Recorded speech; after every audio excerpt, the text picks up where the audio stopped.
د دې ملګری پوښتنه ده چې آیا يهود او نصارا یا نور ټول کفار د نبی صلی الله علیه وسلم په امتیانو کې شاملېږي که نه شاملېږي؟ یعنی آیا دې ته موږ د نبی صلی الله علیه وسلم امتیان ویل شو که نه شو ویلی؟ جواب دا عزتمند ده چې نبی صلی الله علیه وسلم د ټولو انسانانو او فریانو دپاره الله پیغمبر را لېږلی دی، تر قیامت ورځ پورې ټولو دپاره دی، او ټول انسانان او فریان په دې باندې مکلف دي چې په دغه نبی صلی الله علیه وسلم باندې ایمان راوړي.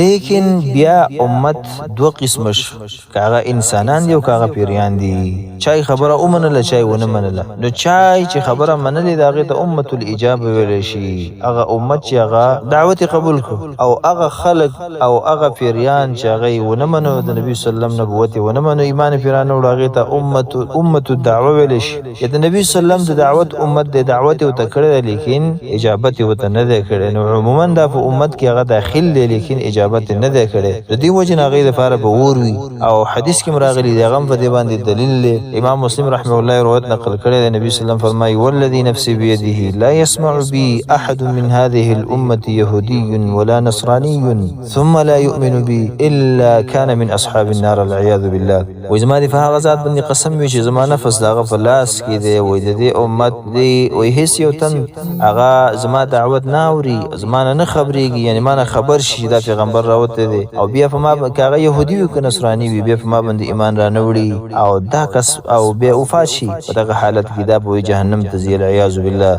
نو عزتمندو به د خپل ایمان باندې ډېر زیات شکر وباسئ، او ډېر زیات شکر د الله جل جلاله وباسئ، او خوشحاله شئ په دې باندې چې دا لوی نعمت الله موږ ته راکړی دی. ډېر خلک امتونه دي، هغه انسانان دي، فریان دي، دا نعمت الله نه دی ورکړی، جهنم یې ځای دی. دنیا یو څو ورځې زندګي ده، دا په نارم تېرېږي، او دا په مړه باندې هم تېرېږي، دا بنګله کې هم تېرېږي، او دا په کنډر کې هم تېرېږي، دا په سړه او په ګرمه ټولو باندې تېرېږي عزتمندو. لیکن دا لوی نعمت دی، الله موږ او تاسو راکړی دی، د دې حفاظت کول پکار دی. الله دې زموږ ایمانونه موږ د الله په مرګه پورې په خپل ایمان باندې هغه مضبوط وساتي. هذا بالله تعالی التوفیق، والله اعلم.